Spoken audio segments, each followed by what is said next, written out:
کہ معاف کرنے میں 1 منٹ لگتا ہے، لیکن غم سارے کے سارے لمبے عرصے تک کے ختم ہو جاتے ہیں. ایک طویل عرصے تک کا ٹینشن ختم، ایک لمبے عرصے تک کی مینٹلٹی جو مائنڈ جو ڈسٹرب تھا نا وہ ختم. اور جہاں آپ نے یہ 1 منٹ جو معافی کا کام ہے یہ نہیں کیا تو میں یہ سمجھتا ہوں کئی مہینوں تک کی نیندیں آپ کی برباد ہوں گی، آپ کا چین ختم ہو جائے گا، آپ غم کے شکار رہیں گے. اللہ پر ایمان لانے کے بعد کون سا عمل اللہ کو سب سے زیادہ پسند ہے؟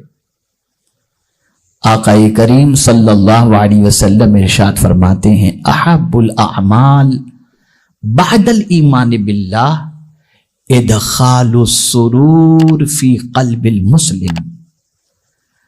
اللہ پر ایمان لانے کے بعد جو عمل اللہ کو سب سے زیادہ پسند ہے وہ یہ ہے کہ تمہاری وجہ سے کسی مسلمان کے دل میں خوشی دوڑ جائے. یعنی تم ایسا کرو کہ مسلمان کا دل خوش ہو جائے. یہ حضور صلی اللہ علیہ وسلم کا ارشاد ہے. اب میرے پیارے آقا صلی اللہ تعالی علیہ وسلم کے پیارے دیوانوں، جب ہم معاشرے میں رہتے ہیں، انسانوں کے ساتھ رہتے ہیں، فیملی کے ساتھ رہتے ہیں، دوستوں کے ساتھ رہتے ہیں، کاروباریوں کے ساتھ رہتے ہیں، تو ظاہر سی بات ہے کہ کچھ انبن تو ہوگی نا. اب اس انبن کی وجہ سے ہم غم کے شکار ہو جائیں گے. تو اب حضور صلی اللہ علیہ وسلم کو رب نے تعلیم عطا فرمائی کہ میرے محبوب کس طریقے سے اس معاشرے کو خوش کیا جائے.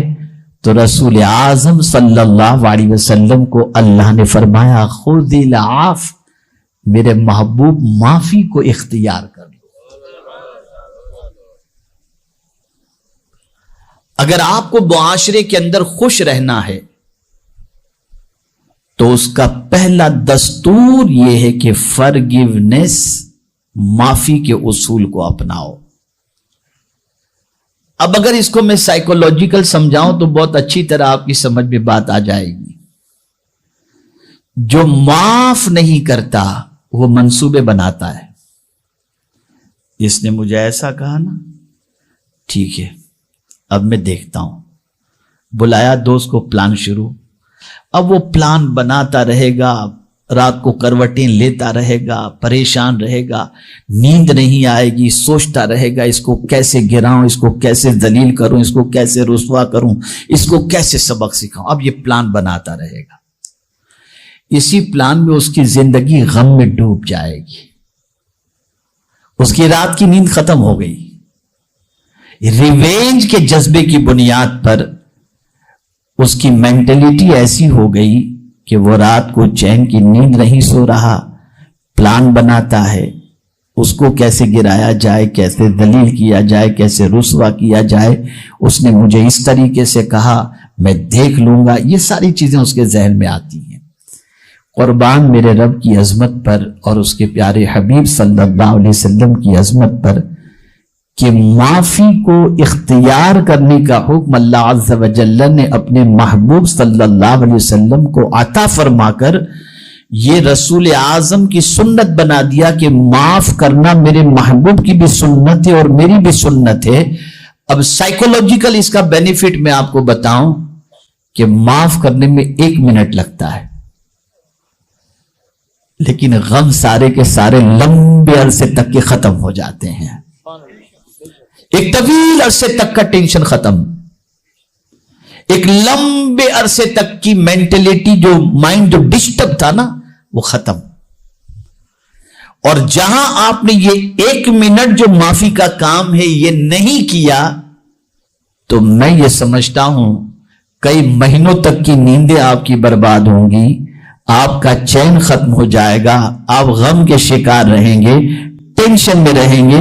لیکن جیسے ہی آپ نے معاف کر دیا آپ کے قلب کو اللہ عز و جل نے راحت عطا فرما دی. یہاں ایک اور خاص بات عرض کر دوں کہ معاف کمزور بندہ نہیں کرتا، طاقت والا بندہ معاف کرتا ہے. اور معاف کرنا یہ کمزوری کی علامت نہیں ہے، بلکہ معاف کرنا یہ بہادری کی علامت ہے. یہ بہادری کی علامت ہے. کبھی انسان کے دل و دماغ میں شیطان وسوسے ڈالتا ہے، ارے تجھے یہ بزدل سمجھے گا، ارے تجھے یہ کمزور سمجھے گا. معاف کیا کہتا ہے؟ چھوڑنا نہیں اس کو. معاف کرے گا تو تیری ویلیو گھٹ جائے گی. یہ سب شیطانی ہتھ کنڈے ہیں، شیطانی وسوسے ہیں. میرے آقا صلی اللہ علیہ وسلم ارشاد فرماتے ہیں، صدقہ دینے سے مال کم نہیں ہوتا اور معاف کرنے سے عزت کم نہیں ہوتی. معاف کرنے سے عزت کم. آپ زندگی میں کبھی اس کو دیکھ لیجئے گا. میں اس کو ایک چھوٹی سی مثال کے ذریعے سمجھاؤں تو بات سمجھ میں آئے گی. ہمارا مزاج کتنا خراب ہے میں آپ کو بتاؤں. ہم اگر بائک والے ہیں نا اور ہماری بائک جا رہی ہوگی، بیچ میں کوئی سائیکل والا آ جائے گا نا تو ہم غصے میں آ جائے گا، بیچ میں کہاں سے آ گیا. لیکن اگر مرسیڈیز والا آئے گا تو غصہ نہیں آئے گا، کیونکہ اس کا اسٹیٹس ہم سے اونچا ہے. ہم خود سائڈ کنارے پہ گاڑی بائک سائڈ میں کر دیں گے، اس کو جانے کے راستہ دے دیں گے. غریب کا بچہ بیچ میں آ گیا، غصے میں آ گئے. اور مالدار کا بچہ تھوڑا بھینگا بھی ہوگا نا، ارے بیٹا سائڈ پہ ہو جاؤ. یہ مزاج. اے رسول اعظم صلی اللہ تعالی علیہ وسلم کے دیوانوں، یہ بات اچھی طریقے سے ذہن میں رکھو کہ اللہ عز و جل نے طاقت عطا فرمائی ہے، قوت عطا فرمائی ہے، اسٹیٹس عطا فرمایا ہے، مقام عطا فرمایا ہے، تو کبھی بھی کمزوروں پر زیادتی مت کرنا. اگر کمزور سے غلطی ہو جائے تو درگزر کرو. طاقتور کو تو ہر کوئی معاف کر دیتا ہے. کمال کی بات تو یہ ہے کہ کمزور کو معاف کیا جائے. کمزور کو معاف کیا جائے. میں ایک مثال آپ کو دیتا ہوں، بات اچھی طرح سمجھ میں آئے گی. میرے ایک دوست اندور میں رہتے ہیں، بڑے پرانے دوست ہیں، اللہ نے بہت نوازا ہے ان کو. وہ اتفاق سے اپنی کار سے جا رہے تھے، دو نوجوان بائک پر تھے. میں اس لیے یہ مثال آپ کے سامنے پیش کر رہا ہوں جو ریئلٹی ہے، تاکہ آپ اپنی زندگی میں اس کو محسوس کر سکیں، سمجھ سکیں.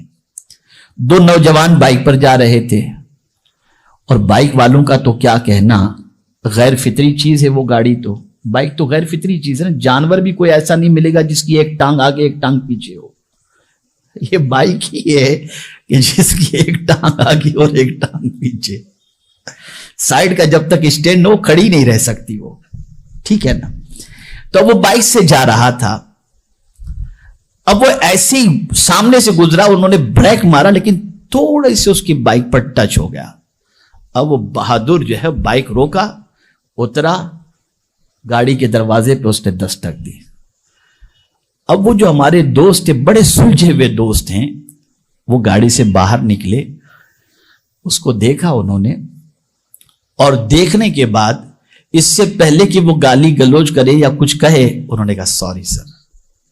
گاڑی والے نے غلطی اس کی نہ ہونے کے بعد اس نے کہا اچھا معاف کر دینا بھائی، سوری. ہاں تو کہتا ہے غصے میں آ گیا. وہ ایسا ہوتا ہے، آپ حق پر رہتے ہوئے کسی سے معافی مانگے تو وہ شیر ہو جاتا ہے، وہ گنڈا گردی شروع کر دیتا ہے. تو ایسا کیا اس نے، وہ چلانے لگا، تم کو نظر نہیں آتا یہ وہ، گاڑی آ گئی تو کیا، اس طرح سے وہ چلا رہا تھا.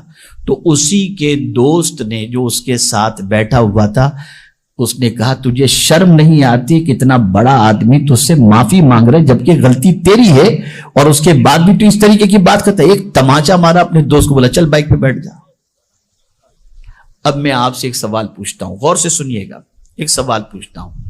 وہ بائک والا اور گاڑی والا دونوں آستین چڑھاتے، بات بڑھتے بڑھتے یہاں تک پہنچتی کہ کورٹ اور مقدمہ اور پولیس چوکی، FIR، ساری چیزیں سب شروع ہو جاتا.